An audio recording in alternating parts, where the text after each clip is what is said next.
Hello and welcome to the Jazz Jam Podcast. I'm your host, Dwayne Gunnels, joined by my co-host, Max Levy. In our album today, we're going to be getting into the great album, Go by Dexter Gordon. Max, how are you doing today? I'm doing well, thank you. I'm glad to be here. Glad to keep doing this with you. I'm really excited. I love Dexter Gordon, what he's all about, and there's so much to talk about with this album. Yeah, I'm really excited to get into it. But before we start, I had just a couple questions. I have a question for you, and we have a listener question that we're going to dive into. My question to you, Max, is what are some of the weirdest song requests that you've gotten on gigs? I like this. This is kind of a jazz question of the week. Yeah, we can keep doing some of these to start out the pod. Well, that is a great question, and a couple ones come to mind. Most recently, I was doing a winery gig on this past Sunday, and at the end of the gig, when I was packing up and moving my sax and some equipment, a woman at one of the tables, we were outside, and it was a lovely day, but as I was walking out, woman at the table said, "Hey, you, do you know any Kenny G?" And of course, that is something you don't want to hear as a gigging jazz musician most of the time, because, you know, I'm doing Sunny Side of the Street, we're doing classic swing, some Duke Ellington, blues, bossa novas, and Kenny G has really nothing to do with that. And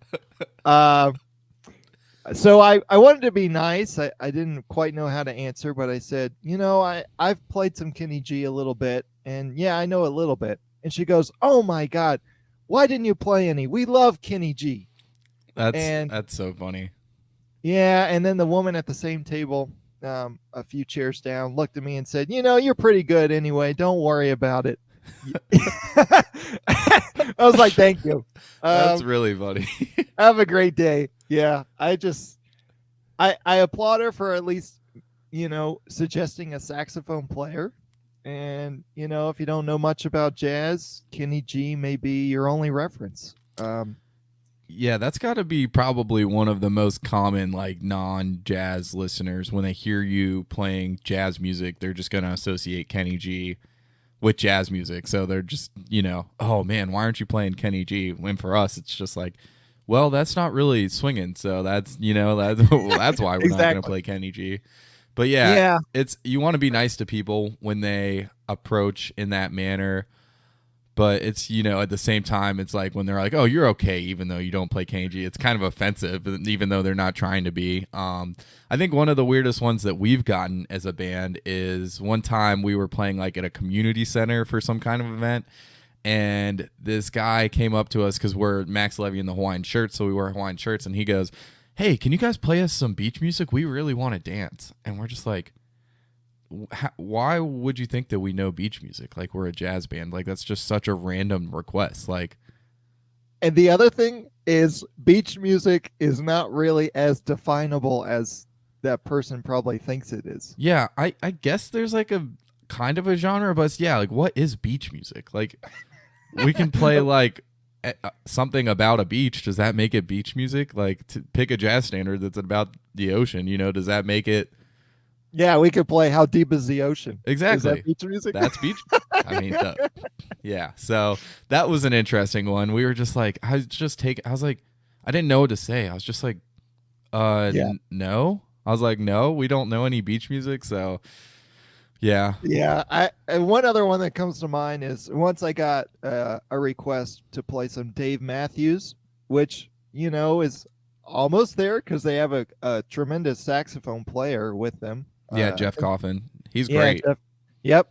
But, you know, I would have to know the head or really dig in a little bit more than just, hey, blowing on a tune that may or may not be Dave Matthews, or on a tune they may or may not have covered that I could possibly do. You know, that's... Yeah, I think people just hear saxophone and they're like, "Oh, do you know this random song that has saxophone in it?" And it's like, probably not, you know, like, but that's like a knock on the Dave Matthews Band. Like, they're really good and Jeff Coffin's great, but like, just for us to know something like, "Oh, do you know this random one tune that just has like 30 seconds of sax in it?" It's just like, probably not gonna happen. So Yeah, it doesn't work as well as you think it is. But it does keep us on our toes. Sometimes we get really great requests. People ask us to do actual jazz standards, and we might know them or not know them. So I know Max told me he got asked to play on Green Dolphin Street, which is a really great request, you know. So Yeah, that's the opposite. It's like so relevant that, oh, thank God we can do this. We got one. yeah, No problem. yeah. You know. So that's the opposite side of the spectrum. But it's always fun to see what kind of requests people are getting, because I know musicians get crazy ones all the time. You know, whether it be people yelling free bird or whatever the case may be. So cool. Let's get into a listener question. So if you're listening and you have a question you want to ask us, feel free to reach out to us. Our email is thejazzjampodcast@gmail.com. So if you have any questions, feel free to shoot us an email and we'll get to answering them on the podcast for you. So this listener question comes from a good friend of our band and of the podcast now, Ken Brown.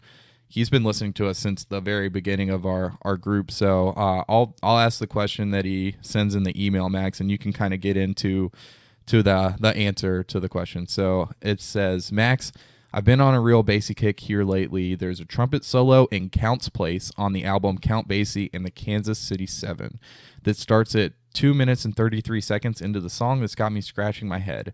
It's obviously intentional and done by a musician that knows what he's doing. Your first reaction might be that it sounds atonal, but yet it isn't. It still fits.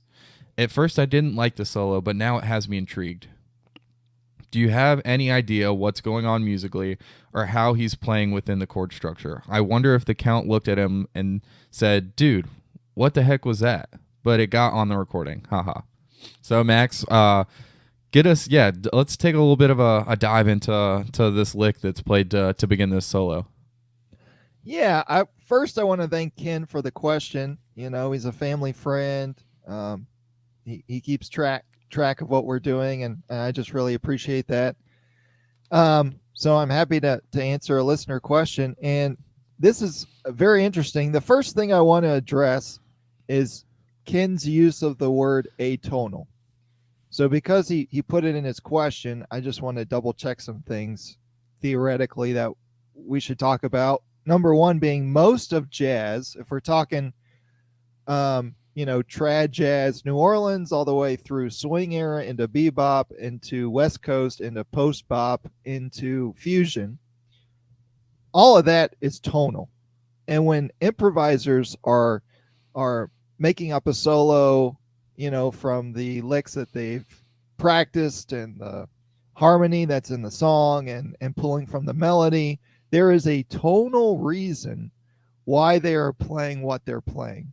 Even if it looks like it's out of the key or it sounds dissonant, there's chordal substitutions, there's chordal extensions, there's doing ideas in one chord and then doing that exact same idea up a half step and then back down.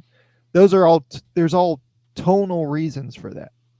Yeah, and one thing I think is good to point out is that things might be reaching far from the tonal center in jazz at times. Like ideas, like you were saying, might not be centered around the one or whatever chord you're on, whether you're on the 1, the 2, the 5, you might be reaching out away from that. But in jazz, it's with reason coming back to it. When we speak of atonal music in a theoretical sense, where atonal music is more to describe a genre of classical music that's mathematically atonal.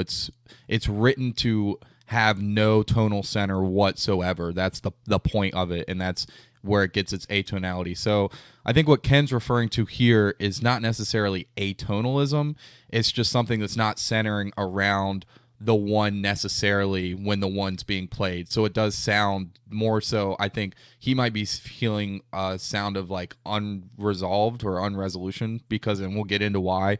But yeah, I think that's important to note that classical music, atonalism is like completely atonal. You're not supposed to you shouldn't be able to write it on a piece of sheet music and be like, this is the tonal center, like this is what it's referring back to it all. That's kind of the point of atonalism. That's right. Maybe in some free jazz or really parts of really modern jazz music, there's some atonality, but besides that, there is a tonal harmonic reason for the notes that they're choosing. So in this particular solo, Ken is asking about the beginning of the trumpet solo, and this is a great record. I actually have it on vinyl from Impulse Records from 1962, and so he's talking about asking about the beginning, and it's Thad Jones on trumpet, and so he starts out the first four bars. The tune is a blues, and so he's starting out the first four bars, kind of outlining what we call tritone substitution. So tritone substitution is more or less the general idea of playing instead of a root dominant seventh chord, you're going to emphasize or you're going to play an idea based on the tritone of that chord. So for the trumpet, that first chord of this song we're talking about, Count's Place, is D7. So a tritone away, or a sharp 11, a sharp 4 away, is of course at G sharp or A flat, easier to think about. So instead of D7, he is thinking A flat 7, A flat C, E flat, G flat. So in his idea, he's more or less playing two quick notes to an A flat, B, C, or C, C sharp, and lands on the A flat and holds it out, so that's a tritone, sounding at first a little dissonant. Then Thad Jones plays F, F sharp to the middle F, the F being a blue note, so you can do that. Then he goes D, E flat, C, holds out the minor 7 on the C, and ends the idea walking down the horn on B flat and E flat. So out of those notes, he's outlining the tritone, parts of the tritone chord, A flat, C, E flat. He's playing blue notes that we can use on the blues, F, and that flat 7, the C. And so it's a great idea, and it sounds a little more dissonant than it really is, because Count Basie in the rhythm section is just sticking to the root dominant seventh chord. And so because they're sticking there, and trumpet is just kind of exemplifying the tritone sub sound on top, it sounds like there's a little bit of a clash, but harmonically it works, because with a tritone sub, the thirds and the sevens are the same. So if we think about D7, the third is F sharp and the 7 is C. If you do a tritone sub, so we're thinking A flat 7, that C is in there, C being the third of A flat, so the 7 becomes the 3, and the third of D7, the F sharp, becomes the 7 of the A flat or G sharp 7. So because those thirds and sevens, are still in there, it works, and we call that tritone substitution. Yeah, and I think one thing, that you refer to is how the band stays on the one. I think sometimes another way to go about tritone substitution is to where you can substitute the entire chord for the tritone. So instead of playing, they're in C major, so instead of playing that C major, you could play an F sharp chord. But they don't do that here. The band is staying on the one, but the trumpet, Thad Jones, is outlining that tritone substitution, which works really well because they're on the one and he's outlining notes from the tritone, but then when they come back to the 4, which is in the 5th bar of the blues format, it resolves really well, because from 1 to 4 that's very bluesy, and Thad is going tritone sub to 4, which is just down a half step, which resolves really well. So it kind of feels like two things that are being stretched apart when you play the 1 and the tritone sub at the same time, but then like coming together when they get into the 4 chord of the blues section. So I love it. I think it works really well here. Yeah, it works well because of that half step movement downward, G7 to G for trumpet, F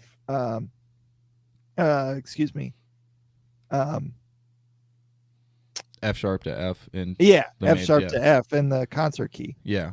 So that's why it also works. Yeah, and that's one great thing about tritone sub is when you think of perfect force, and that's a way to get from 1 to 4 in a cool way, and kind of trick your brain instead of one going tritone sub. It like is a different sound and a different way to resolve the four. So yeah, I really like this. Thanks, Ken. This is actually a really, really awesome question. This is a cool technique, and I think it's applied really well by Thad here. So awesome. Thanks for getting into that for us, Max, and being our kind of theoretical expert on the podcast. Yeah, happy to help. And I just want to give a shout out. That record is on Impulse Records. And unfortunately, the week that we're recording this, we heard about the passing of the founder of Impulse Records, Creed Taylor, who recently passed away. And he founded Impulse Records and was well known for writing or getting John Coltrane to sign on to Impulse. And Creed Taylor also helped out at Verve Records, bringing the bossa nova sound kind of to the forefront of the world stage of jazz. And he was the producer on a lot of iconic bossa nova records, including the track "The Girl from Ipanema." And so I just want to give a shout out to his family, and Creed Taylor was an important player in the recording of this great music.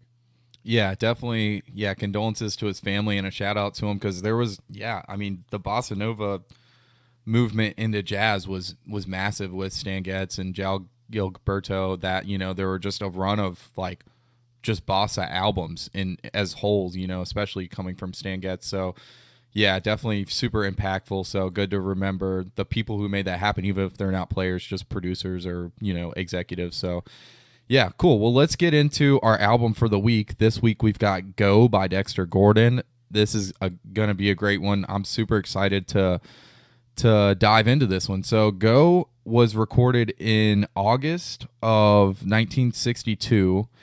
And so some history behind the album, I'll get into briefly, and I'll throw it over to Max. Basically, so this was after Dexter had taken kind of a year or 10 years, about a decade almost, off of recording due to some personal issues, heroin addiction, and he was doing better in life and able to kick some of that stuff. So he's back and he records a run of 3 albums, and I think this is either the second or third album. I know Doing All Right's on there as well. So yeah, so this is one of those albums that he records when he comes back, and it's just a masterpiece. So Max, what's some of the history behind this album? Well, you're right. I think it was the third he did for Blue Note. First it was Doing All Right, and then Dexter Calling. And Dexter Gordon is one of those key saxophonists to know. He's known for his big sound, his swing feel. He was very active in the late 1940s, and like you said, he missed some real kind of stage presence in the 1950s due to a heroin addiction and some of the demons he had. But he comes back around 1960, starts playing a lot, and then Alfred Lyon says, "Hey, you want to record some stuff for Blue Note?" And he says, "Sure." And so this is the third of those. And this album, Go, is often referred to by critics as kind of Dexter's greatest album. And Dexter himself is also noted to say this was his favorite album that he recorded, or the one where he was most proud of his product. So yeah, that's important to note. Yeah, for sure. So let's get into some of the players on the album, the personnel. So this album features Dexter, obviously, on the tenor sax, the great Sonny Clark on piano, and then we have Butch Warren and Billy Higgins on the drums, who are both fairly young, fairly new to the scene at this time. And Dexter actually met Butch and Billy Higgins when they were playing on Herbie Hancock's album Taken Off, which was Herbie Hancock's debut album, and I think they played on that just a few months earlier in the summer. So that's where he met those guys and got familiar with them, and called up Sonny and put this group together. And I think they're on all 3 of these albums. I'm pretty sure they're on Doing All Right. I'm not exactly sure about that. I'm not sure either. Okay. I'd have to go back and and we'll have to go and look. But I think at least Sonny's on most of them. I think that's right. Okay, well, I we would might be have to wrong. double check. We'll go back and look. If we're wrong, we'll correct ourselves at a later point in time. But cool. So yeah, so this is pretty standard for the era. It's got 6 tracks on it, which I really like. I like when albums aren't super long. It's about the same length as Soul Station, about 37 minutes. So cool. I think Max is looking up the personnel on those albums. Max, do you have? I'm trying to. Okay, cool. I'm a little slow here. Give me 1 second. Let's see. So it looks like on Doing All Right, he did not have the same rhythm section. He had Horace Parlin on piano, George Tucker on bass, Al Harewood, who those 3 are on quite a few albums, backing up players. I know they were used to work with Stanley Turrentine as well. Yeah, quite and a few Freddie different Hubbard's on players. trumpet on that one. Yeah, Freddie Hubbard's on trumpet. And on that Doing All Right album, I was doing all right. The title track, the Gershwin tune, that is a fantastic take of that song on that record. Yeah, this whole run of records is really good. Oh wow, he has a completely different crew on Dexter Gordon as well. He has Kenny Drew on the piano, Paul Chambers on the bass, and Philly Joe Jones on the drums. Wow, those are all great lineups. Okay, that's right. For some reason I thought this run was all recorded like at a similar time, but I guess these two were recorded first with different groups. Yeah, it was a similar time, but it was different players. I think it was either, I don't know, maybe Alfred Lyon who suggested, hey, use these younger cats and have some fun and see what happens. Yeah. I think the in between these albums was when he recorded that one with Herbie Hancock. So maybe that's when he met Billy and Butch and, decided to bring those guys in. Awesome. Cool. Well, that's interesting to know. So yeah, a new cast on this one that I guess he hasn't played with before fully, this band. So the first song on the album is entitled Cheesecake, and it's an original by Dexter Gordon, and it's a great way to start out the album, and it has such an iconic melody. And one thing that a theme that's going to happen a lot is a two-feel. This is a very common thing in jazz, but people do it differently, and Dexter definitely does it differently than Hank Mobley, who we reviewed a couple albums ago. So they do a two-feel, but a two-feel is just in the bass on the melody, and there's a 4 swing feel in the drums over the A section of the head.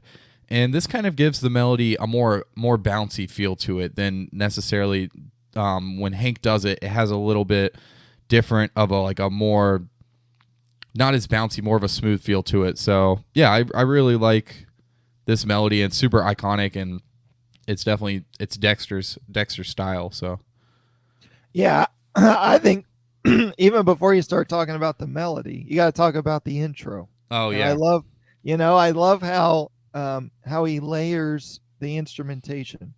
First we're starting out with bass, then you add the cymbal from the drums, and then the keys and sax come in, and that layering introduction technique is also showcased later in the album.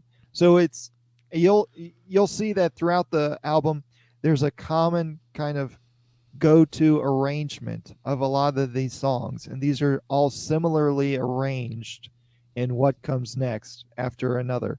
So that's something to keep in mind too, is how key the intro is. Yeah, for sure. And yeah, that definitely, there are a lot of techniques that, like you said, that are common and get, the way that the songs are arranged. The songs are different, but the arrangements are similar lots of times in these tunes. Yeah, and this is an original, and this one is in a minor key, and sometimes you can do a little more with a minor key and be a little more imaginative. So I really like that.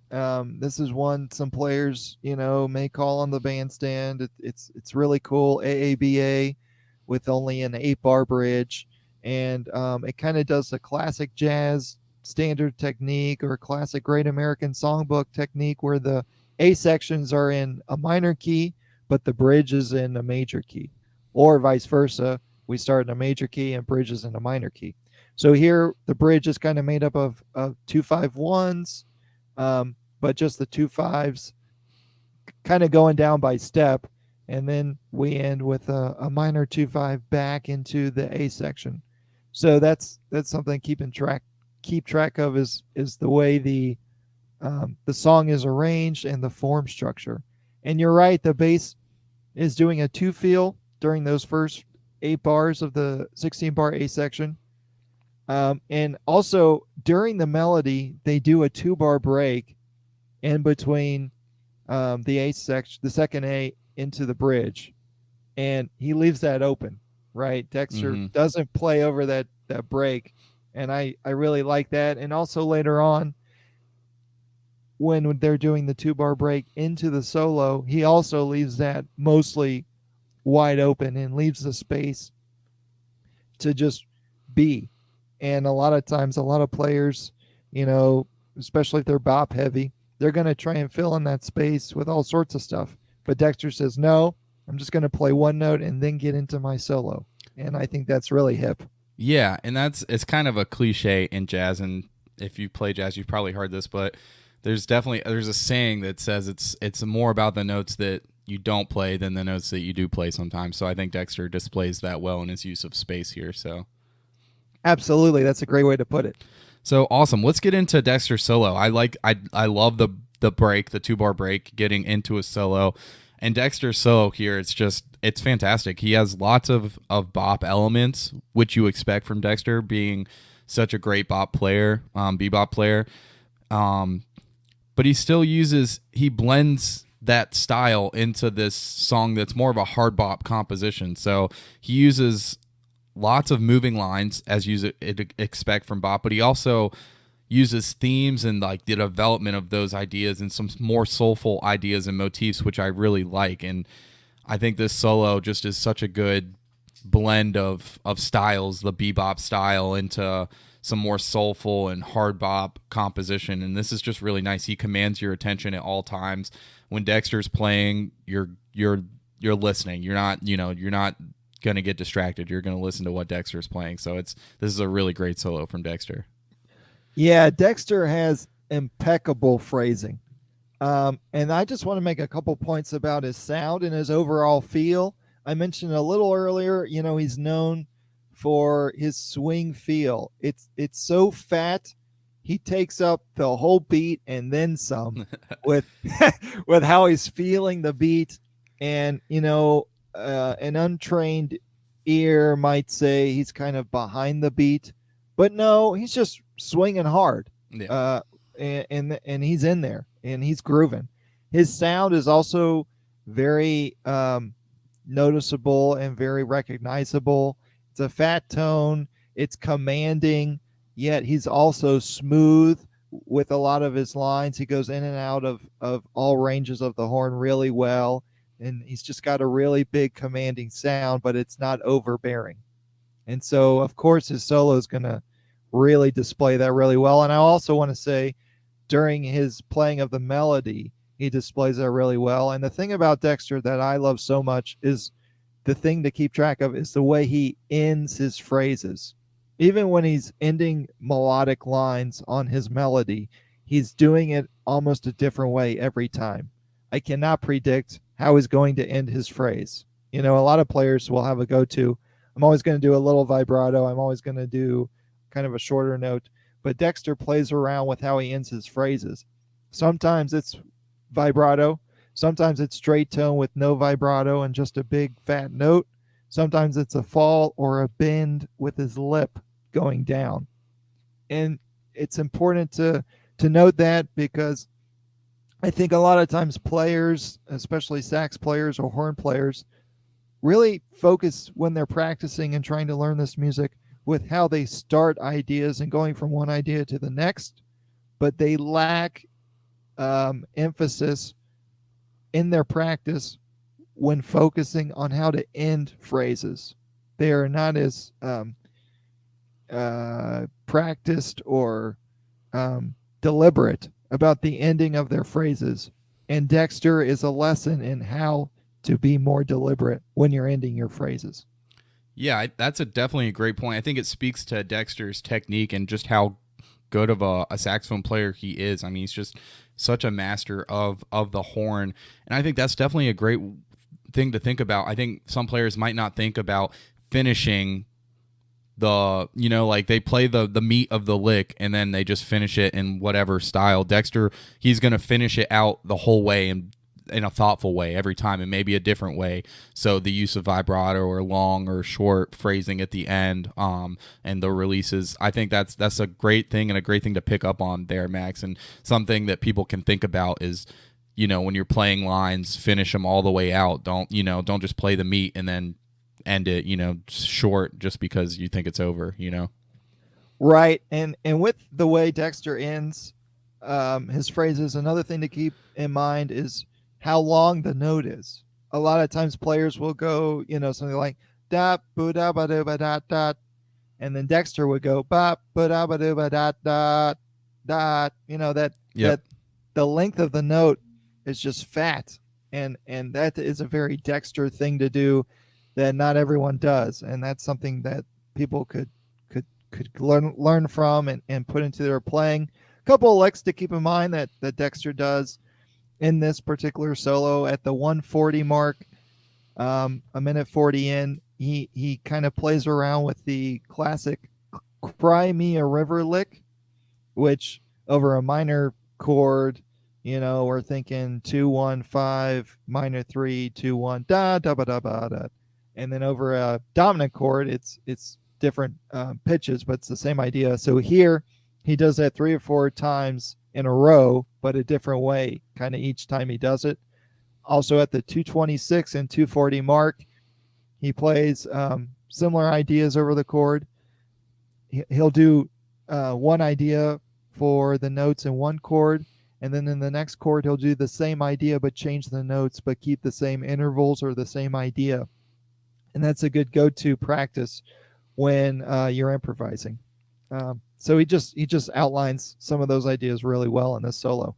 Yeah, and that's definitely a common Dexter technique, is to take an idea and kind of move that idea around the form and maybe play it over multiple chords in the form. So he'll take the idea, he'll play it, and then if they're going up, whatever the next step is in the chord structure, he's going to play it over that too. And he's just, it's a cool technique, and it's definitely something that Dexter calls on pretty often, which is cool. Yeah, I'd say so. What do you think about Sonny Clark's solo? Yeah, I really like Sonny Clark's solo on this one. It's your prototypical Sonny Clark. It's great. Very melodic. The lines, the way that Sonny plays a lot of times is very linear, which is different than a lot of piano players. So I like his style. It's different than other players, and it's unique, and you can tell it's Sonny when he's playing. It almost a lot of times sounds like he's playing a monophonic instrument, as if he's playing a horn. So his lines are more structured like horn lines, but on the piano. So that's definitely something that I like on Sonny's solos, and this is a great typical Sonny solo. Yeah, he reminds me a little bit of Bud Powell. Yep.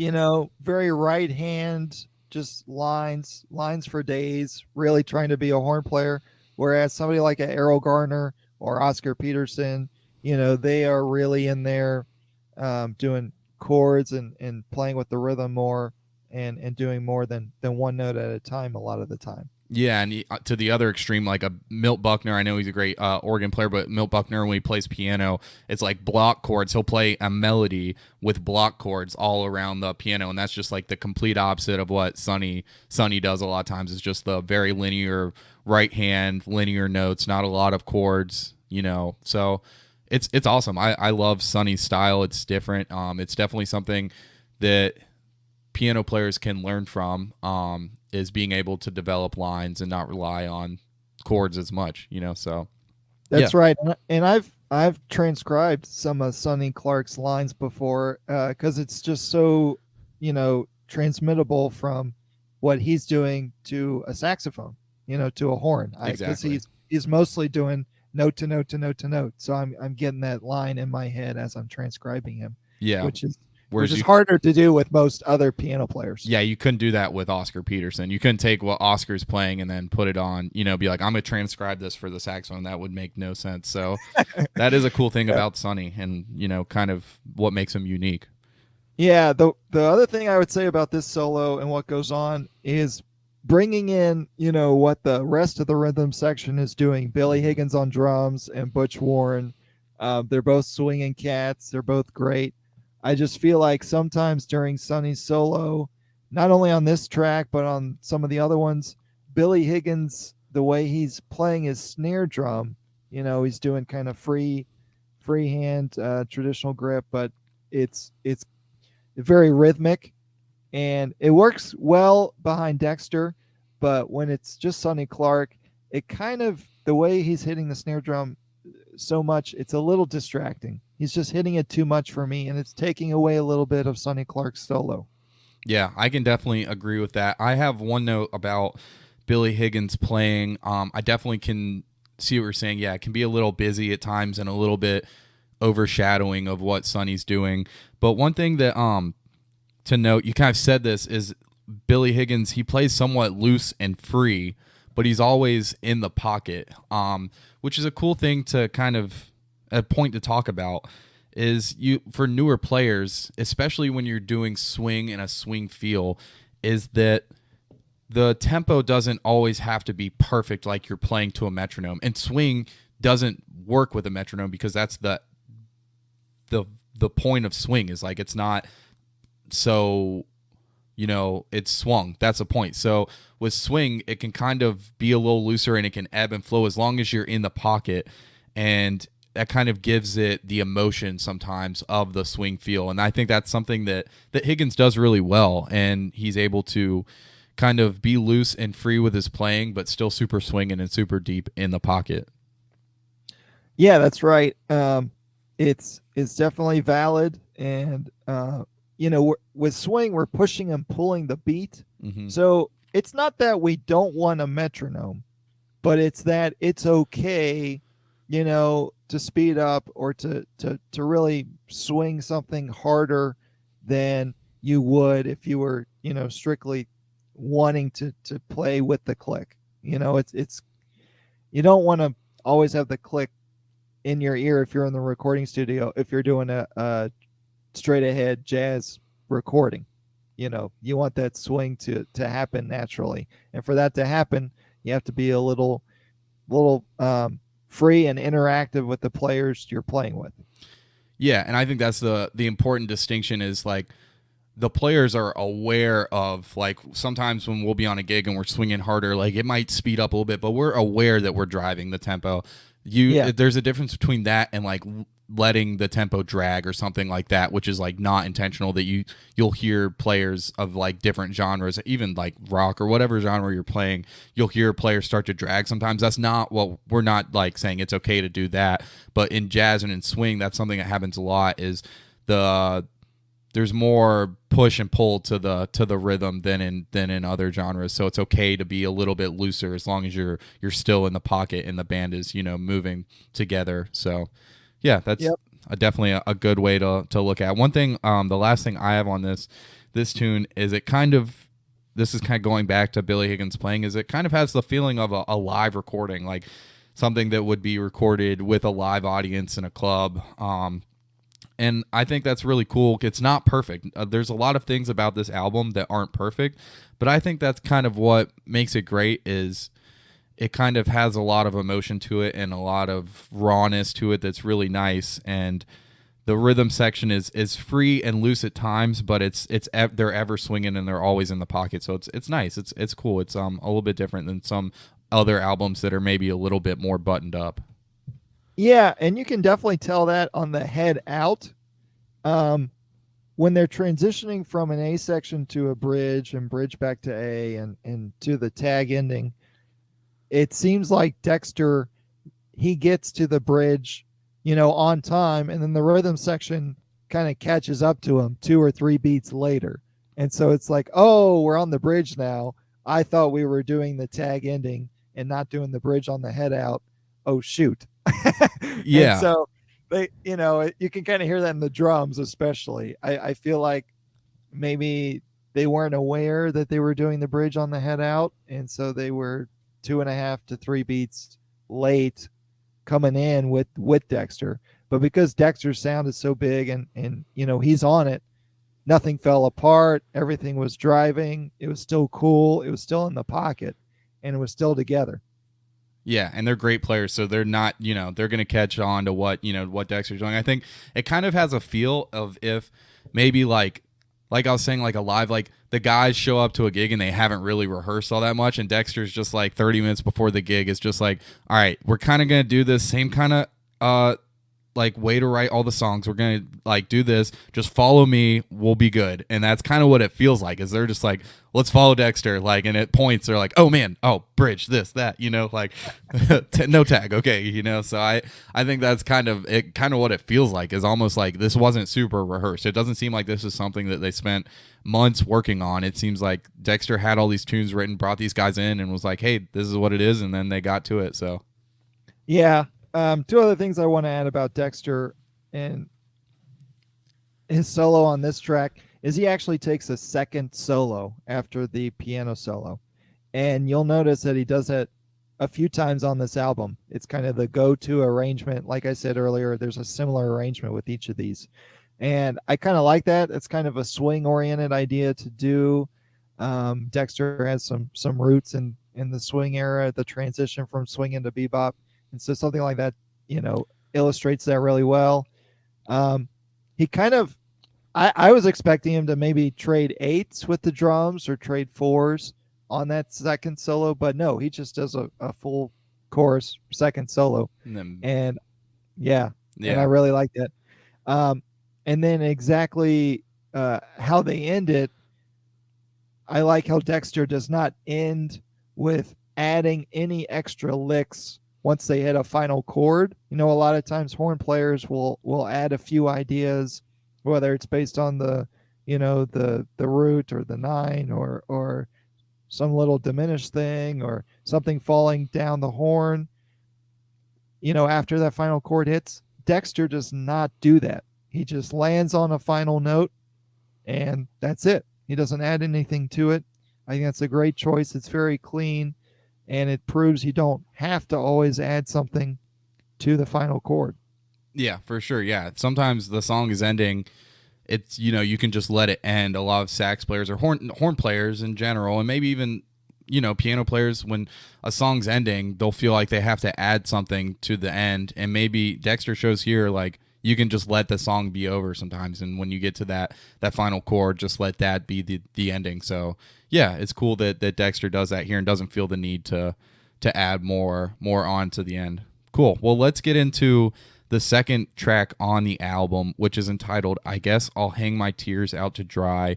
This is a ballad. It's a jazz standard. It's a very well-known and played jazz standard, mostly by singers throughout history. Some popular renditions of it are by Frank Sinatra, Sarah Vaughan, Mel Torme, but also gets covered by horn players and, more straight-ahead players. The Cannonball Adderley Quartet did a rendition of this song. So, yeah, Max, do you have anything about the history of this one? Yeah, it is kind of a well-known song to cover by singers. It's originally a song from 1944. And it was written by Jules Stein, who was kind of one of these great American songbook composers, Jewish immigrant composers of kind of the early to mid 20th century that were so instrumental in, composing kind of a songbook that jazz players could pull from and put their spin on it and produce records from it, and it would be recognizable. So Jules Stein is kind of one of those composers. And this particular song is kind of known as a torch song. And a torch song is a sentimental love song that laments a lost love. And it was in the show Glad to See You by Jules Stein and Sammy Kahn. And if you don't know, Jules Stein is also best known for the music to Gypsy and Funny Girl. He also wrote the song Three Coins in the Fountain and the Christmas classic Let It Snow, Let It Snow, Let It Snow. So there's a lot of history with this song, and this is for this version is kind of the instrumental version in the history of jazz recording of this song.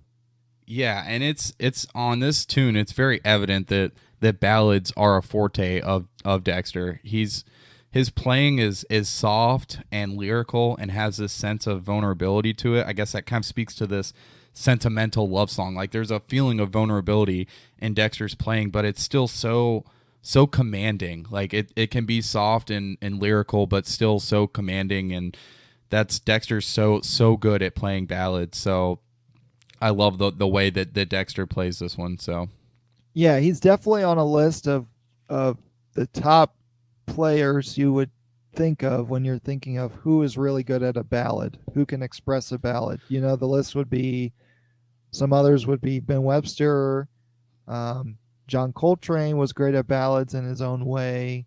You know, Gene Ammons, some cats like Ike Quebec, really good at ballad playing. You know, Herschel Evans, Coleman Hawkins, a lot of the swing era cats. And even players like Sonny Stitt, even though he's very notey, he's also really good at phrasing in a ballad setting. So Dexter is so great with ballads because of his sound, because of his vibrato. I love what he does on this track, especially. I love how they open, right? They open kind of rubato and open, and then Dexter comes in with a walking line up the horn, and the band comes in right together on B1 so effortlessly. You know, it's amazing how well just everything molds together. yeah, I love that the way the line that Dexter plays that leads into the head. It is just it feels like the most perfect transition from that opening rubato section into the melody and then in on the one. I love that. It really stood out to me in this track. Yeah, I also want to say he uses more vibrato on this one than the previous track, probably because it's a ballad, and it expresses a lot of emotion when you do that. And the way he does it, it sounds so beautiful. He showcases his kind of buttery sounding low end of the horn a lot on this track.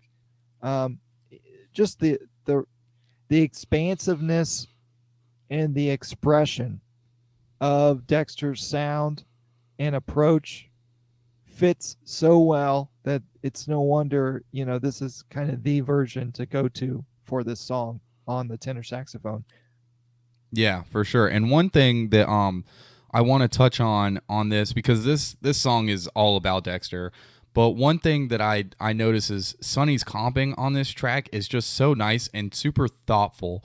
He adds a lot to Dexter and what Dexter's doing, but he never overshadows what Dexter's playing. And I think this is a sign of the brilliance of Sonny Clark, and he's just so good at comping, and we'll see more of like his brilliance in this later on the album. But I love what Sonny's doing here, and his comping just complements Dexter's playing so well.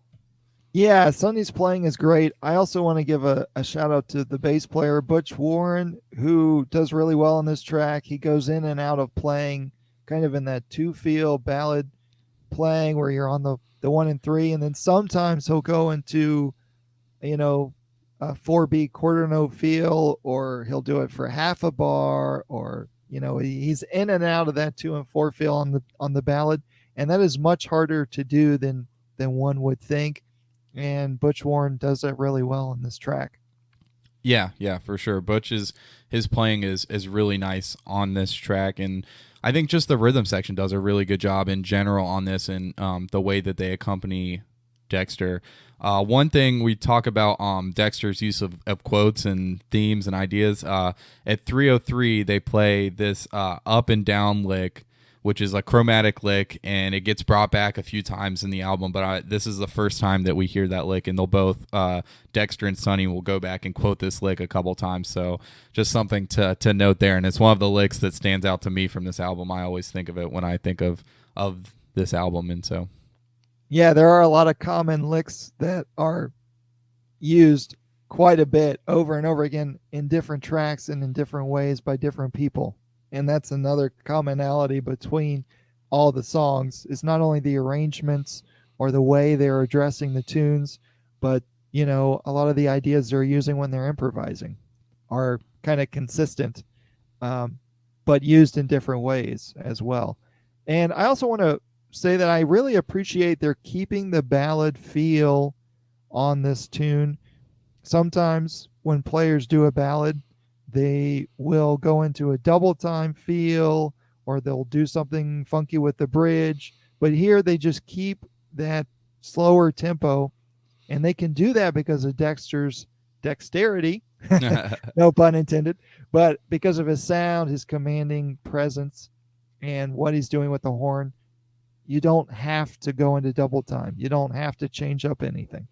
Yeah, and I think this is a good thing for people to kind of take note of is sometimes with ballads, people think like they need to make them not boring because it's a ballad, but here the band just lets Dexter shine, and that's what gives this song. That's what makes it great. They don't feel like they need to overcomplicate it. No one's doing too much. They're just letting Dexter shine on this ballad, and it's really beautiful. And it doesn't have to. You don't have to do something crazy in a ballad. You can just let it be a ballad, and that's what Max is saying. And that's a great point. Like to just let it be what it is. Yeah, and then again at the very end, Dexter Gordon does not add any licks after the final chord.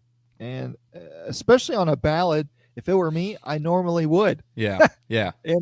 I do something like, triplet sixteenths up on each note of the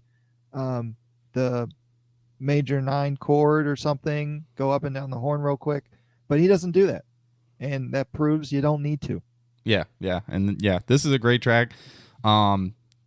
And so it's one of 2 ballads. We're going to get another ballad. So this is just the first of 2.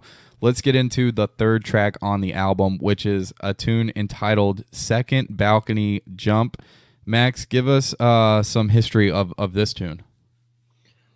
Yeah, another great aspect of this album is we get an insight into the roots of Dexter Gordon. This album screams Dexter. That's another great thing about, why probably Dexter himself, revered it so much. And so this track is from the Billy Eckstine band, Billy Eckstine and his orchestra, which was a group started in the mid 1940s. Billy Eckstine was a singer, a vocalist, very smooth singer, great performer. I think he sang up until the early 1990s. And Dexter Gordon was in his band between, I don't know specific years, but kind of the late 40s. There were a slew of outstanding musicians that were included in Billy Eckstine's band. We had people like Gene Ammons, Miles Davis, Sonny Stitt, Fats Navarro, some really key players in kind of the history of this music, and Dexter Gordon was also in there. So it's so, I don't know, it's just so perfect that this song would be included in his tune selection for the album. So it's a song he's very familiar with. It's a song he's played, and it just screams Dexter on Dexter's album. Yeah. It's definitely cool to get all of the. This is kind of just an insight into Dexter. This album feels like, and so we're getting lots of different elements of what made his playing what it is. So yeah. One thing to note about the head of this one is you get another 2 feel in the A section of the head. It has that bouncy feel to it again. And one thing to note is that the drums, they do the 4 feel still, even though the bass is doing the 2 feel on the A sections, and the drums is doing that shuffle on the hi-hat instead of the ride in the A sections, which kind of helps give it that bounce. And then when they go to the B sections, they're doing a 4 feel, and he's on the ride, giving it that classic swing feel. So yeah, just a similar theme, and the arrangement on this album, there's lots of similar ideas, and so that's kind of a commonality in this album here in the head. Yeah, and on the when we're talking about the form and the structure, it is a B flat rhythm changes, which is a song form in a key B flat that all jazz players should know, and so that's good to keep note of. Um, if you're learning, progressing, playing, this might be a tune you would want to call. It's in the history. It's cool. It's got a melody on the bridge, which some rhythm changes don't. Which Dexter played the first head in. Um, so so it's just a good song to be aware of and to know about. Yeah, and the change in the feel between the A sections into the bridge. That's good to note, like you said. I also appreciate um, the way Dexter comes into a solo, and he just kind of comes in hot. He also shows some very swing era elements in the solo. It's good to note about Dexter Gordon that a lot of his playing is bop oriented, but he also has some swing characteristics. And what I mean by that is kind of the go-to practices that swing era players of the 1930s and early 40s used and pulled from in their playing. And it's a little different than some of the bop players. It's usually more rhythmic.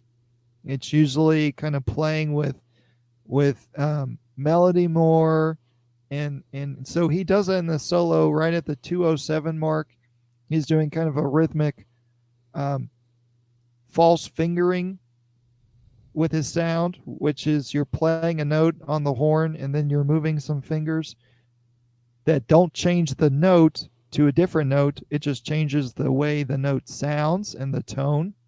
And so he's very cool when he does that. And he does that in the solo. Another thing to note is, for me, like you said, Sonny Clark's comping on an earlier track. I think Sonny Clark's comping on this track is golden. Yeah. My notes on this, it's just like it says Sonny Clark's comping is so damn good. That's what I have written for this, and he's so good at comping, and he picks up on what Dexter's playing so well, and he's able to, like, sometimes he'll pick up on a lick that Dexter's playing and he'll finish the idea with him, or he'll comp based on what Dexter's playing. He's just so good at listening and comping and highlighting what Dexter's playing, and I love that. One thing though I want to add to the Dexter solo is he quotes Mona Lisa, which is another standard, most famous, I think, by Nat King Cole. He quotes that at the 54-second mark, and it's just another quote. Dexter brings out all the quotes in this. He's kind of a master of quotes. So yeah, one thing I like is when Dexter ends his solo and Sonny comes into his solo. The way that Sonny comes into a solo is by quoting Dexter's final line of his solo, and they runs with that idea. So I think it's a pretty common jazz practice, but it fits really well here with the way that Sonny's comping, and so it's a cool use of that technique here by Sonny. Yeah, it's a cool thing to note, especially as a player. A good way to transition from one soloist to the next is that the new soloist plays the last line of the previous soloist, and that smoothly goes from one solo to another. It's kind of like passing the baton. Yep. As I've heard you put it before. And so this is a great example of that going on. And during the piano solo, again here, my quibbles with Billy Higgins' snare drum are coming back. And I just think he's just a little too busy behind Sonny Clark's solo on this. Yeah, and one thing, Sonny Clark's solo here, he has great space and he has really good ideas, and I dig what he's playing here. Although I wish that Sonny developed this solo a little bit more. This solo kind of leaves me wanting more. I'm not going to question his thought process into playing the solo, but for me, I just felt like I was a little unfulfilled with this solo. I was kind of wanting more from Sonny on this one. Yeah, I hear that. A couple of the other ones, I get more movement and just greater range. Yeah. From him than this one. And then after the piano solo, Dexter comes back in with the second tenor saxophone solo, and so he's doing what he did earlier in a track.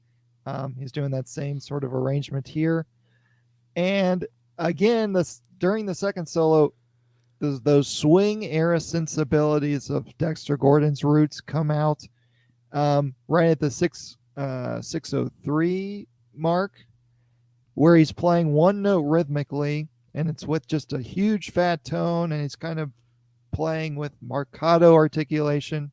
And again, it's kind of that one note rhythmic idea that a lot of swing era players used. And so he brings that out in this. And I just love all the elements that he pulls from when he's soloing. Yeah, for sure. And one thing that I like about this tune is the ending of this tune is instead of going back to the head, the normal head, the melody, they do kind of a tag outro over the A sections. And then for the B sections, they do an 8-bar drum break, which is cool, and then back to the tag over the A, and then they'll repeat that a few times into a lick. And I think this is really cool. They bring in a tag outro or like a shout kind of thing, but they keep the form of the song. So they do the tag twice, then the B section is covered by the drums, and then back to the A section. So they're still keeping the form, which is really cool. And then the final lick that they play is known as the circus lick, the ba-ba-da-da-da. But instead of completing the whole lick like you'd normally hear it played, they just end on the 7th. So they go ba-ba-da-da-da-da,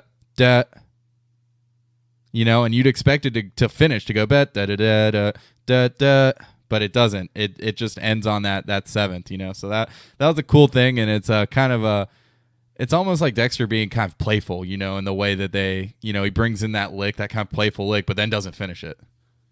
Yeah, there's definitely a sense of humor in some of Dexter's playing, and that is a good example of it. August 27th marks the 60th anniversary of this album, and we are still waiting on the resolution of that lick. We're still waiting for that lick to resolve, and it will never be finished, and that is just so golden. I just love it. Yeah, it's like Dexter's like he's just rolling over, just like, yep, got him. Yeah, I want to clarify something. When you earlier said tag, you're basically talking about the shout chorus that they do on the head out. Yeah. Okay. Yeah, you're right. They're keeping the form, and the drums do an 8-bar. Yeah, I mean tag is in like they're it's not like a melody. They're playing the same line repeatedly, Right. Yeah. Right. Instead of, it's not like a melody over the A section. It's just a line that gets played repeatedly over the A section. Yeah, it's kind of like a shout chorus. Yeah, a shout chorus. Yeah. Okay. Yeah, that's right. Cool. Well, let's get into the 4th track on the album, which is the prolific jazz standard "Love for Sale." It comes from the Cole Porter songbook, and yeah, this is just it's another song from the Great American Songbook, written in 1930, and yeah, this is an awesome tune. And one thing that I like, it gets played so many times. This song gets covered all the time and gets played by many famous jazz musicians. But one thing I really like about this is that Dexter takes this, and instead of doing it in a typical straight ahead or swing style, they do the head in a bossa nova style, which I have never heard before on this tune, and I don't think is, maybe people when they cover this version they'll do it now, but it's definitely innovative by Dexter. It's a risk that he takes, but one that I feel pays off really well, and he's able to do really beautifully. So I think that's one reason that this rendition is different from others and stands out from others. Yeah, the change in feel is refreshing, and it really adds a lot to this tune. One thing to keep in mind about this track, similar to the first one, the Dexter original, is the way they start. So they do an introduction where they're layering instruments again. But this time they're reversing the order a little bit. Instead of starting with bass, they're starting with drums, and then the bass, then the keys, then the head, with Dexter coming in. And so that layering introductory technique is displayed here once again. Yeah, and it makes sense to start with the drums because it is a Latin rhythm. So they're going to give you that clave rhythm first with the drums and then layer on top of that. So I think that choice makes a lot of sense to do drums first instead of starting with maybe the bass or the piano or something. So yeah, and so after the melody, when they go into the solo, the bossa nova is gone and it's full swing ahead, which is which is awesome. And Max, I'll let you get into to Dexter's solo a little bit. Yeah, I really like how they just swing on the solo. There's a great recording of Wave, the bossa nova tune, written by Antonio Carlos Jobim. That's by Eddie Lockjaw Davis, tenor player.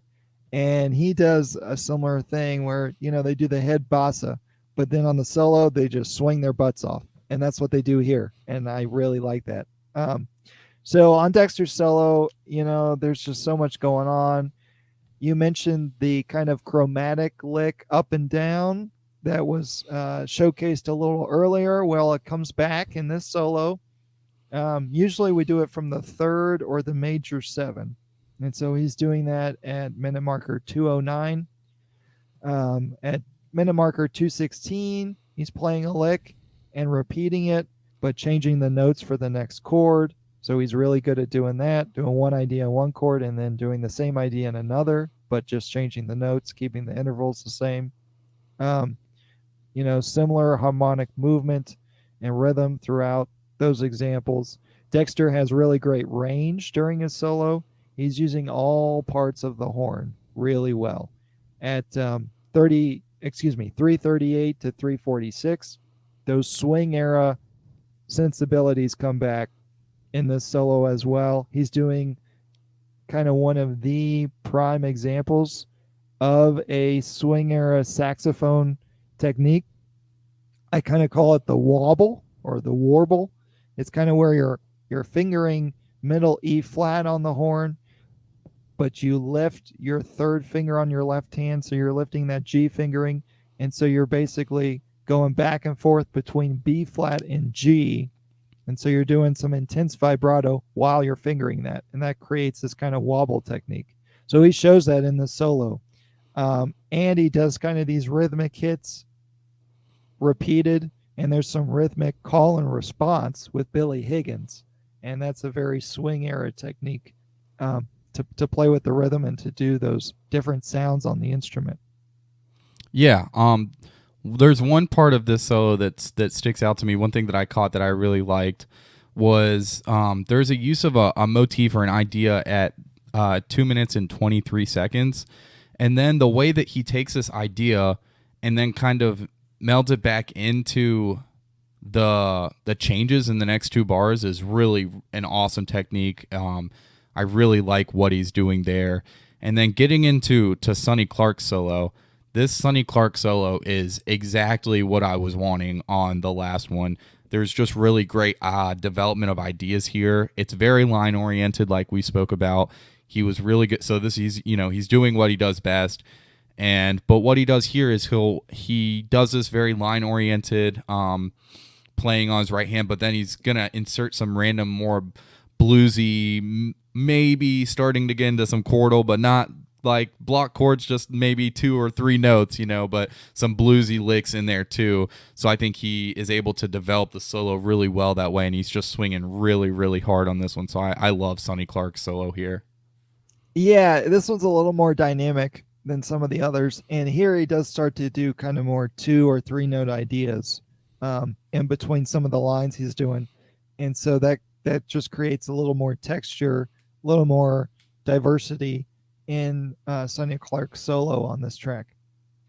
Yeah, and one thing that we're gonna get again, and we're gonna keep talking about this, is Dexter, after Sonny Clark's solo, he's gonna do another solo, and I think one thing that's interesting to note is when Dexter comes back in on his second solo, he quotes the Mexican hat dance, and I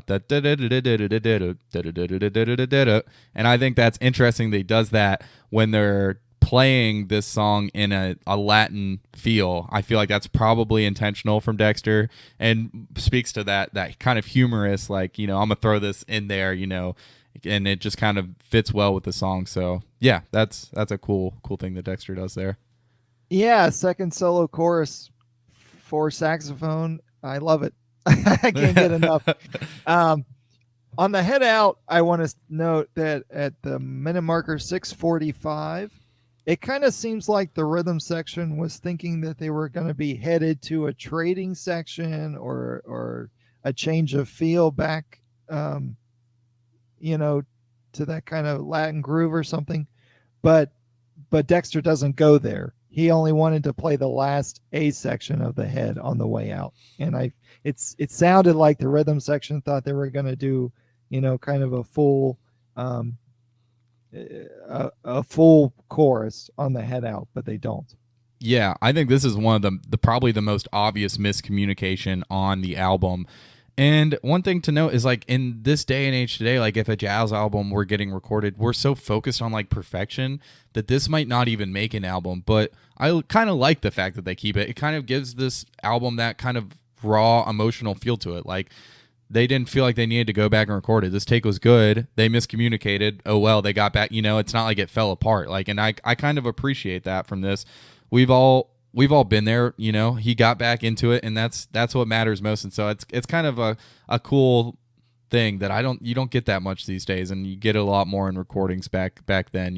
Especially recordings where they're just going to kind of do everything live and roll with it. Yeah, it definitely illustrates the human effect. We're all doing our best.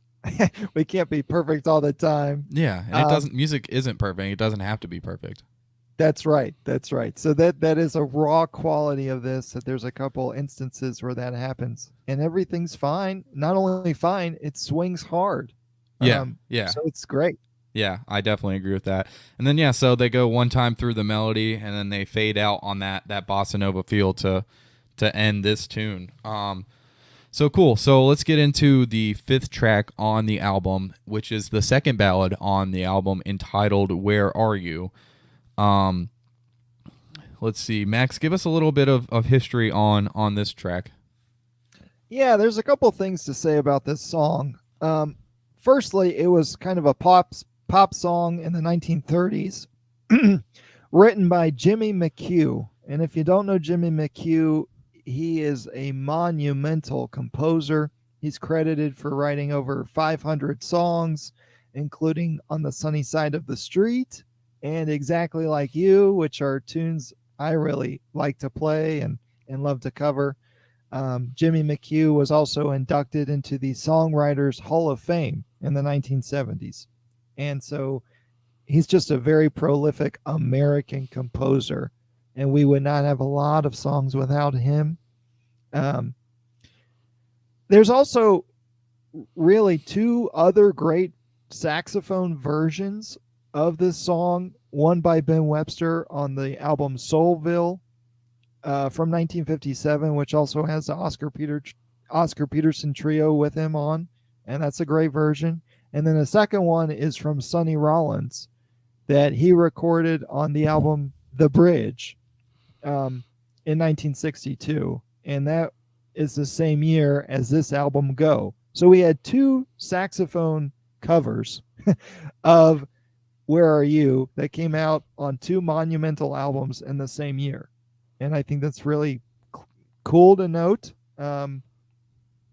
It's it's just a great commonality between players playing a lot of the same tunes but doing them in different ways, and it's good to listen to those other players and how they do it. Yeah, definitely. And I think this ballad is the second ballad on the album, which doesn't always, most of the times you're going to get one ballad on an album in a jazz album.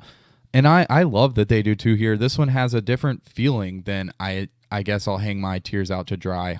His tone is a little different on this, and even gets into a little more maybe like belting at times, and more opens up his sound a little bit more. And I really like I like the difference in this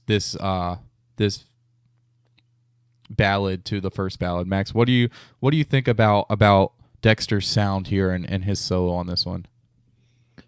His solo is really good.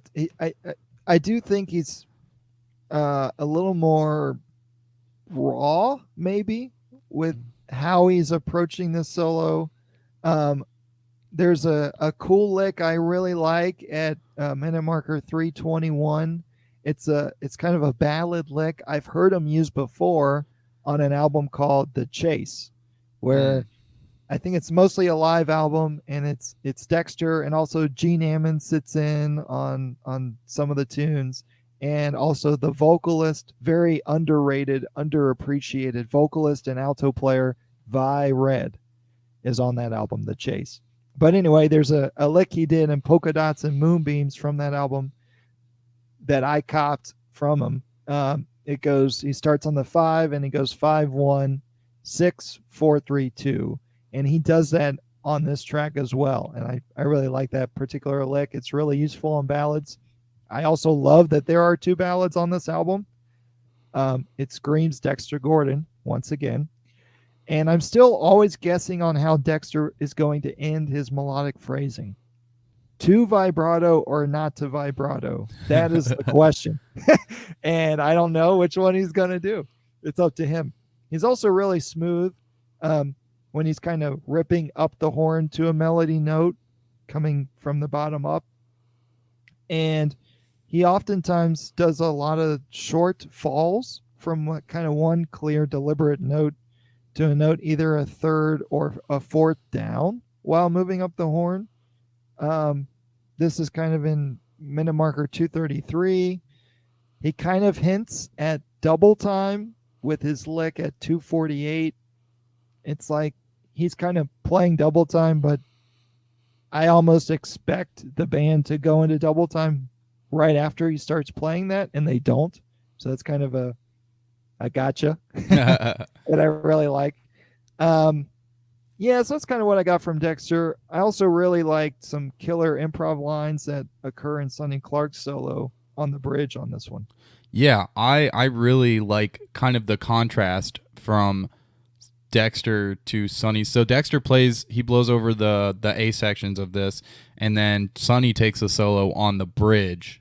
So that's kind of how they format the solos on this, which is cool, and I really like the contrast in Sonny's solo to Dexter. I think it's he's playing a little different in the lines that he's playing, and I just really like it. I think Sonny does a really good job here to kind of give the bridge a different feel than the A sections of what Dexter was playing. So I really like the emotional feel of this one. I think it's really well played by these guys.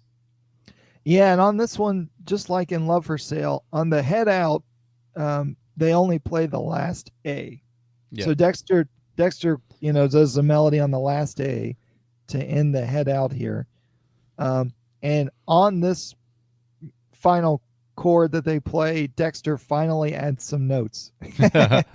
Not too many, but just enough. And the last sound of the record on this track is the kind of a bowed, elongated note by the upright bass. And that's kind of the last thing you hear on this song. And I think that's so clever. It's so final, and it's such a sultry sound. I just got a really good feeling listening to the way they ended on that final note, and all you hear is that kind of that bass bowing away and finally finishing the tune. Yeah, I love the bow on the bass to end. I think that's an awesome technique to use to end this song, and a really emotional song, and it feels like that kind of draws it all to a close really well, the texture of that. So yeah, a great ballad, different from the first one, very feels like a little more raw and emotional on this one, but a great tune. So let's get into the final tune on the album, which is entitled 3 o'clock in the morning. Yeah. This is probably the oldest song. This is the oldest song on the record that existed. And it was first published in 1919. So we're talking 1919 here. Originally by an Argentinian composer, Julian Robledo, Robledo. And the lyrics of the song were written by Theodora Morse, also known as Dorothy Terrace. And so Dorothy Terrace was kind of her pseudonym, kind of a stage name. she wrote a lot of songs alongside her husband, Theodore Morse, and her and her husband were one of the earliest examples of kind of husband and wife songwriting duos. And so this song was originally in 3/4. It's a waltz, and it was kind of known as a waltz song with chimes. And so the there's also a monumental recording from Paul Whiteman and his orchestra from the early 1920s, I believe 1922. And that recording kind of made this song a pop song. It kind of brought the song to the forefront of pop culture in the early 20s. Yeah. I love this song. It starts out with a bell theme into the head. It's like you'd hear on like an old time doorbell, the dun dun dun dun bum bum bum bum, which is cool.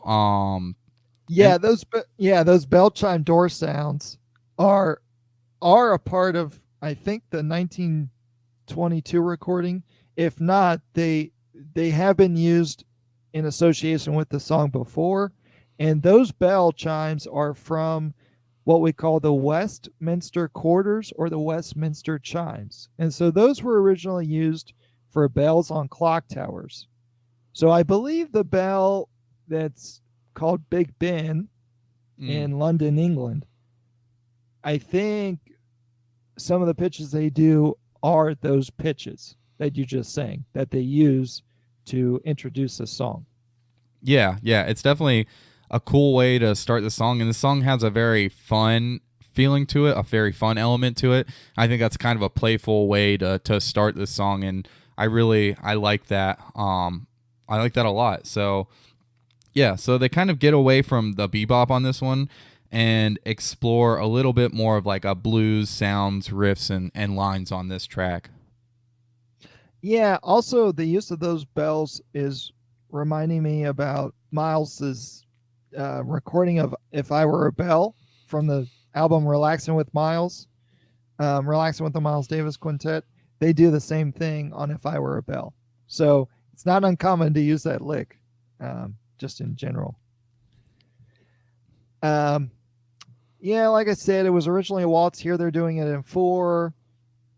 I think Dexter's solo, there's some really great single bar ideas, kind of one bar idea that you could pull from as a player to incorporate into your playing. It's important to note, I think the form is a 16 bar form. And during Dexter's solo, there's some swing era elements that come out again, kind of at the 152 mark. This one reminds me of what he played at the 207 mark in Second Balcony Jump. Also later on at 221, there's a song quote. I couldn't think of the song in my head, but there are so many quotes that Dexter puts into his playing. It's very hard to keep track of all of them. And unlike some other players like Johnny Griffin or Gene Ammons or Sonny Stitt, a lot of those kinds of cats, they'll put in, Here Comes the Bride or Pop Goes the Weasel. Sonny Rollins did that too. But Dexter goes beyond that. He pulls in quotes from all sorts of places. Yeah. I remember, I think it's on this track later on, he quotes, "Take me out to the ball game." Yep. So it's cool if you want to give yourself a challenge. Keep track of all the quotes that Dexter does, not only in this solo, but throughout the album, and try and keep score of how many he does. That would be kind of a cool challenge to do. Later on at 302 to 303, he plays a lick, and then he repeats it a half step up. That's a very common technique to do. There's some nice diminished licks around 330. Overall, I'd say there's a more blues element in both Dexter's solo and Sonny Clark's solo. The blues come out a little bit more on this track, and I really like that. Yeah. I was gonna say, as far as Sonny Clark's solo, he gets really bluesy with this one, and I really really like it. It's definitely different from the rest of the album, and it's kind of a fun way to end this album. And this is kind of encapsulating so many different feelings into this album. Like it's got all the swing elements we've talked of, and the bebop playing and Dexter's playing is very bebop oriented, and then the blues into this hard bop album. I think this album just kind of has it all. It's a great encapsulation of all the different elements of jazz into this album, and Dexter's playing is so everyone's playing is so good on it. So I think that's really cool that this one they're letting the blues run loose on this one, which is really cool. Yeah, I love the blues. I have an affinity for it. I think it's a great aspect of this music. It's foundational. It needs to be there somewhere, and it comes out a lot on this track. I really appreciate that. Another thing to say is, here Dexter comes back in with another solo, second time, but he only does it for half of the length of a full chorus. So he does a solo for another 16 bars. Starts out with "Take Me Out to the Ball Game," like I mentioned earlier, and then they do the head out for the last 16 bars. And the song ends with the chimes sound that were used as part of the introduction of the song. And it's only played by the piano, piano and bass, I believe. And they kind of end with a final two-note chord that's played together, and then a final low note played by Sonny's left hand of the piano. And it just kind of ends. And I have kind of a question mark personally. I like that, but if it were me, I would have included the saxophone on that final lick or final idea. I really wish Dexter had played on that outro. I don't know why. It doesn't really mean anything if he does or doesn't. It's not, it's not a must. It's not something that I'm begging for, but it just leaves me a little puzzled. I wish the album would have, ended with Dexter Gordon on the final sound. I mean, it's cool how they end, but I wanted some Dexter in there. Yeah, I definitely feel that. It seems like an interesting choice for sure. Like, but it's something that they've not done in this fashion, but Dexter's kind of done at the end of multiple songs, is like not do anything extra, just kind of end the song without, so this time he kind of takes it to a more extreme by not even playing the last note. He just lets the piano finish it out. So yeah, right. It's definitely an interesting choice, and I would like to know why. I'm sure that he has a reason. He probably just thinks it's a cool different way to end it. So I'm not going to question it, but at the same time I am questioning it a little bit. Yeah, I'm wondering. Yeah. Why not? Yeah. Or why not play on that final idea? And the first time I listened to it, years ago, first couple of times, I always kind of thought Dexter Gordon did play those chime intro and outros, but he didn't. No, he doesn't. Yeah. It's just rhythm section. Yeah. So I don't know. It's just an interesting way to end the album. Yeah, altogether I do really like this song as the ending to the album. I feel like it kind of takes the album out on like kind of a lighthearted and jovial note. So I do like this one to end the album. This is way different than anything else on the album, so I like it. But without further ado, let's get into our top threes and our not so hot track on this album. So Max, I'll let you go ahead and go through your top threes and your not so hot for this one. Well, everything on this album, if we're talking about all the songs, they're all really fantastic. I love that there's two ballads. I love the song selection. You've got an original here. So there was a lot to consider, but my number one is the number one song on the album, Cheesecake. It's just a great original tune. I think Dexter plays really well on it. His style, his sound, his approach to music in general is showcased really well on that track and on that song. And it's just a really, really well done solo on that. My second choice is I guess I'll hang my tears out to dry.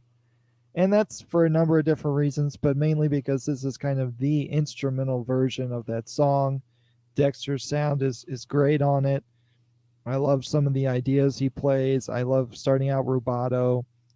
It's just a very dynamic recording of a ballad, and Dexter is great at ballads. And then my number 3 is Love for Sale. The change in feel, the arrangement, it's just more intricate, more fun, and so it made my third place on my top 3. My not so hot, just because we have to have one, is the other ballad, Where Are You? I love the playing on it. It's a great tune. I really do enjoy the melody just in general as a song. But it doesn't quite stack up to the other ballad and doesn't quite stack up to everything else. I got more from just what everyone else was doing on the other tracks. So unfortunately, Where Are You is my not so hot. Yeah, and I think that's definitely a great point. Every track on this album, there's not really a song that's not so hot like that. That's a great tune, and they're all great tunes. I think one thing that's really interesting here is that we have the same top 3 songs, but in a completely different order. So my top 3, my favorite track on the album is this rendition of Love for Sale. This is probably one of my favorite jazz standards, and it might be why I love Cheesecake a lot, and that's going to be my number 2. But this version of Love for Sale it's incredible. It's so great. The bossa nova feel, it stands out from other versions. Like, I really love Cannonball Adderley's version, but this version is just different, and I love it, and I love Dexter taking the risk for it. For doing that, and for that reason, I think it pays off, and that's why it's my number 1. I just really love this version of Love for Sale. And so, yeah, my number 2 is Cheesecake, probably my favorite Dexter original. A fantastic tune, a fantastic melody, just really killing on this one. I love Cheesecake, so yeah, my number 2 is going to be Cheesecake. And then my number 3 is the ballad, I Guess I'll Hang My Tears Out to Dry. This ballad is just, we talked about it earlier, it's so powerful. They don't overdo anything. They just let Dexter's ballad playing shine, and it's great. It's fantastic. I love how they are able to do that. Just let the ballad be the ballad and give you what you need from that. So yeah, that's why that made my top 3. So, and my not so hot, as well as Max, is going to be Where Are You? And not because it's not a great tune, but just because I think that I Guess I'll Hang My Tears Out to Dry is just such a fantastic ballad. And I love that the album has 2 ballads, but if we're going to do a not so hot and one has to go, I think you could take Where Are You out and you'd still get what you need from I Guess I'll Hang My Tears Out to Dry. So for that reason, Where Are You is going to be my not so hot track for the album. So cool. Exactly. The whole album would still stand the test of time if you took that Where Are You track out. Everything else would be in there still. Yeah, so and you still have the ballad that's, the other ballad, yeah. So let's get into our overall album thoughts and ratings. So this is arguably Dexter's best work, and in my opinion is amongst some of the best albums of the era. It's right up there. Dexter's playing is absolutely on point on this one, and he shows he's a master of the saxophone. We spent so much time talking about different techniques, different licks, different things that Dexter did, and I think that's just, we spent so long harping on the different things and different things you can learn. I think that just speaks to his mastery of the saxophone. His solos blend so many different elements and styles, bebop, swing, blues, into this hard bop classic, and he does it effortlessly. It just sounds so easy for him. One thing that I love is the rhythm section's raw and energetic.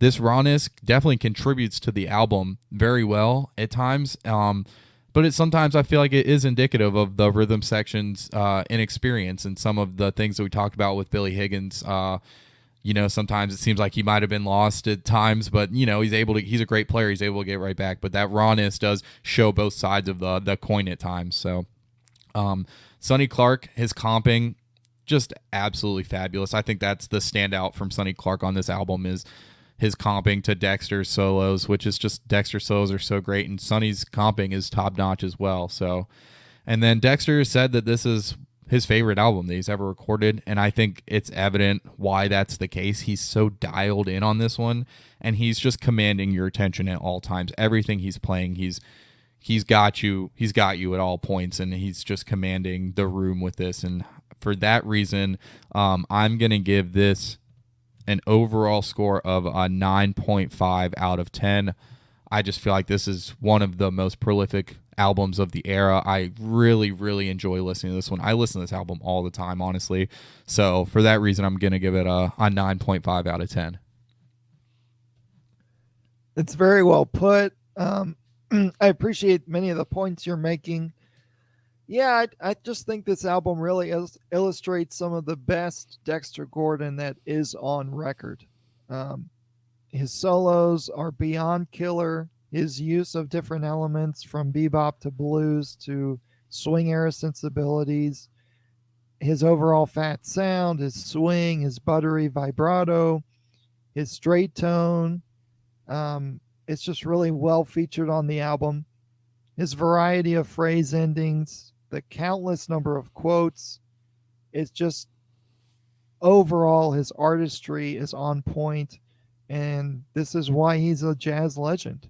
Is his contributions to the music that are showcased so well on this album. I think when we're talking about this particular record, each song has kind of similar arranging. It usually includes a second sax solo on the tracks. That's a neat aspect of these particular recordings. It just shows he gives a uniqueness to everything he does. It's a very distinct way to blow on these, is to have that second chorus. It becomes a little bit predictable.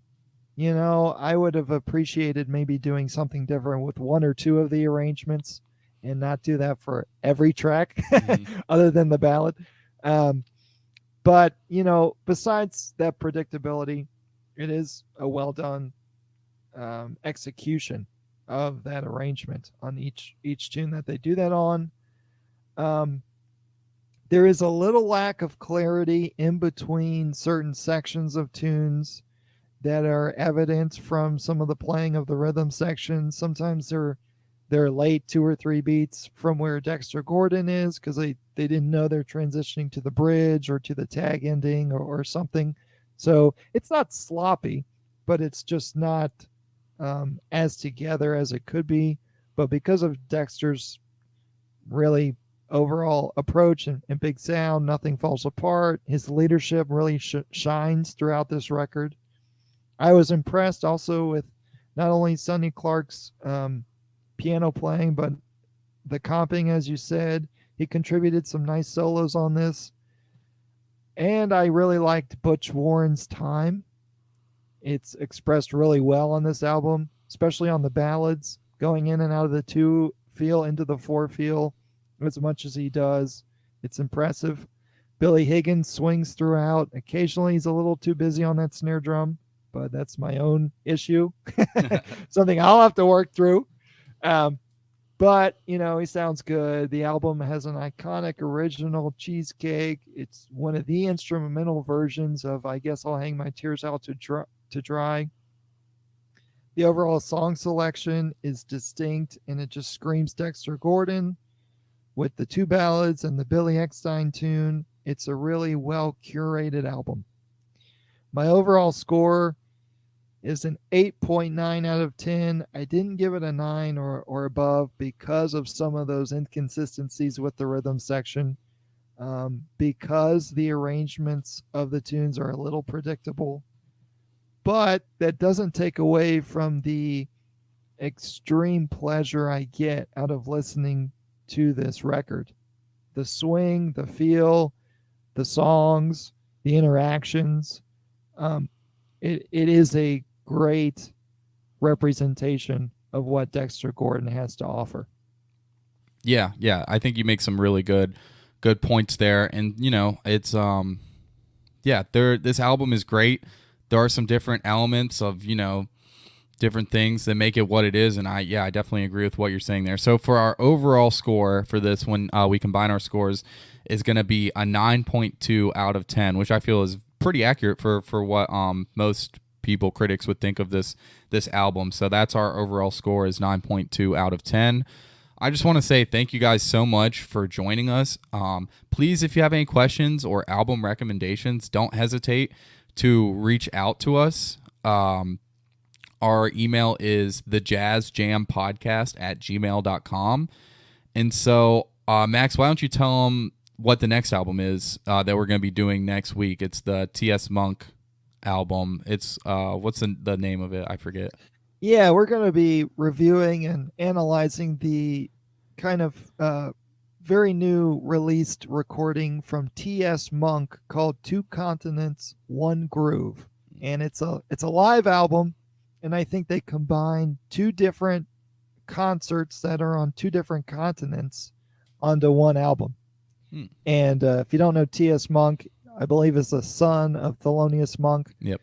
And I think even though it's a new release, I believe it was really recorded around 2016, 2017, and it's just now getting released. And it's T.S. Monk's newest album.